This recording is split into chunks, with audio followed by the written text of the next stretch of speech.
Hey yogis, welcome to my YouTube channel. My name is Katie and I'm here today to take you through a tutorial for your Chaturanga Dandasana. Chaturanga Dandasana, or four-limbed staff pose, is a pose that you will see in nearly every dynamic yoga class. It is a key component of your vinyasa and a foundational pose for all arm balances and hand balances. So it's something that we want to get used to, we want to get comfortable with. Structurally, anatomically, there's not a huge amount going on when we come from plank to chaturanga, but that does not mean it's easy. You need a lot of strength in the arms, shoulders, and chest to stay nice and strong when you come into the pose. So I'm going to show you a few kind of fundamentals of the posture and of the transition into it. So first things first, I'll show you how you want your arms when you've lowered down from plank pose. As I say, anatomically, it's reasonably simple. Say that the top half of the body is in your plank pose. Arms are nice and long. The wrists are stacked underneath the shoulders and the hands are at shoulder width distance. So a really nice sense of stacking through the bones. When you exhale, that is your movement or your cue to move into chaturanga. So when we move, we're going to pull the elbows in towards the ribs and they're going to stop as soon as they meet the ribs. So you find that you have the top half of the arm nice and close to the torso. You have a 90-degree angle between upper arm and forearm, and then 90-degree angle between forearm and hand. And that's it, she says. That's not all it. Yeah. So, have a go. Press the hands away from you. Take a long inhale. Exhale, squeeze the elbows in towards the ribs. Hold. Inhale, extend. Exhale, bend. Inhale, extend. Exhale, bend. Cool. So next, I'm going to show you what not to do. What I see a lot is coming into plank pose and then going directly down. But there's a very important cue for your chaturanga, which is to move the weight forward and then down. So, what we don't want to see, plank pose, inhale, exhale, bend into the elbows.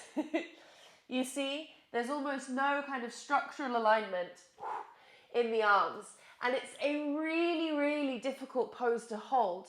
It's got no sense of stability, no bone stacking, nothing. So the trick of when you come from plank into chaturanga is to come from your plank pose, nice and strong, nice and sturdy.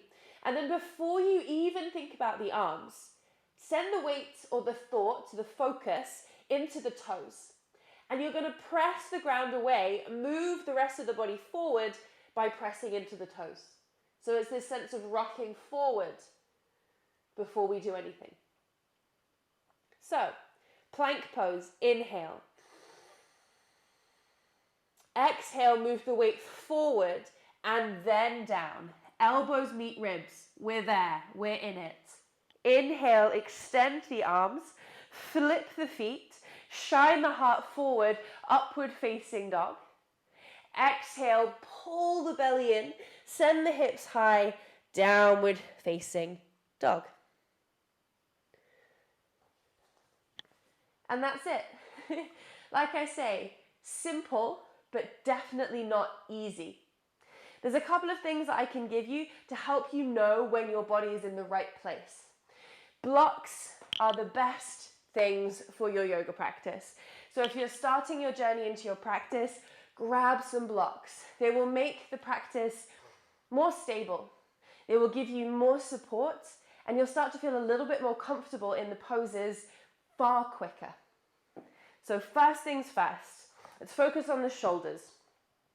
Blocks out in front of you at your shoulder width distance. And then middle fingertips are going to touch the backs of the blocks. And then from here, come into your plank pose. So you're going to press the ground away, dome through the shoulders, pull the belly in. Now when you're ready, press the weight into the toes, start to shift it forward, and then lower down. Your shoulders hover above the blocks. They do not go any further. Inhale, upward facing dog. It's a really nice way of knowing, right, I've met my destination, I don't go any further. The second one is to draw the focus to the forearms. So this time, we're going to take the backs of the wrists just in front of the blocks, like this. And then we're going to come back into our plank pose. Now bear in mind, you can't come into upward facing dog or downward facing dog from this. So this is just for your chaturanga. Inhale, send the weight forward. Shoulders shift over past the wrists. Exhale, bend into the elbows, lower down. Inhale, woo, rise back up. So your forearms don't touch the blocks. And that's how you know that they stay straight. And that's what we're looking for. So, grab some blocks or some books, have a go, and let me know how you get on. Thanks.